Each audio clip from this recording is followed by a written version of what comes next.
Isn't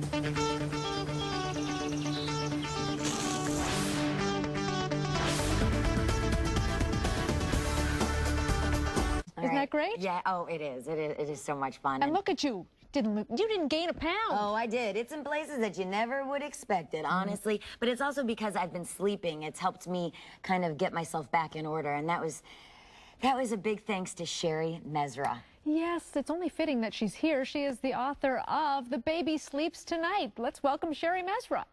And I know this program works because Shari got me on it, and my baby has been sleeping through the night since 8 weeks. Thank you. I got my sanity back. Oh, isn't that nice? Oh my gosh, I'm so excited for you. And I bet you're rested and you have a different perspective. Oh yeah, I'm not certifiably, I can't say it, crazy anymore. I'm sane. But honest to God, your program works, but there's a lot of questions that I think every new mother has when the baby comes home and she doesn't know what to do, starting with crying. How do you get the baby to stop crying? Well, that's a definite first question that every one of my clients asks, everyone asks. Crying, you have to evaluate the causes of the crying because it could be that the baby is hungry. It could be the baby has gas, and that is really something that causes young children to cry. And maybe they're not totally being burped correctly. So I always say put them real high on the breastbone and be able to give them a nice firm beat, work that burp up, because that will really help. Yeah, because that little pat, that just doesn't do it for every child. They really have no concept. They don't know what to do, so they look to you as the parents to help them, to help guide them. I've heard that they have distinctively different cries for different needs. Is that true? Yes, definitely. There's a hunger, and you start to learn the rhythm of your own child, but there's sort of a hunger cry, there's a shrieking cry when it's perhaps gas or pain. And sometimes it's teething. Right. So there's all different types of cries. But in order to figure out what's going on with them, you kind of have to figure out what the causes are. Right. Sometimes I think a lot of mothers, and I have many a time, used a pacifier. Is that okay to use pacifiers, and should you use a pacifier, AKA the plug? to help them get to sleep? Right. Well, I get that all the time. As far as a pacifier, my perspective on them is use them occasionally. If you always use it to put your baby to sleep, then you're always going to need to use it.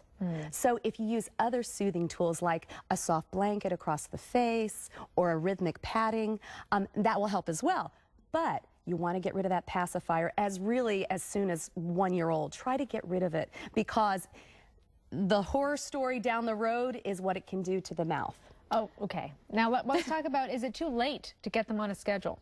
It is never too late. Never? Never. Oh, that's good to know. Yes, and what's important is to know is the longer you wait to put your child on a schedule, you will sometimes create patterns of conditioning. Those patterns are harder to break the older a child gets. That's true, right. But it can happen as far as getting that child on the schedule.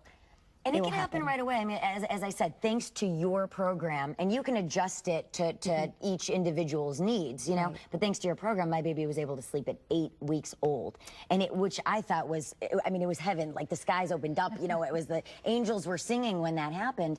And I have a friend who got her child who was 3 years old on that schedule then, and it worked out great. I wonder if I can get my husband on this. That's the thing, right? I get that a lot too.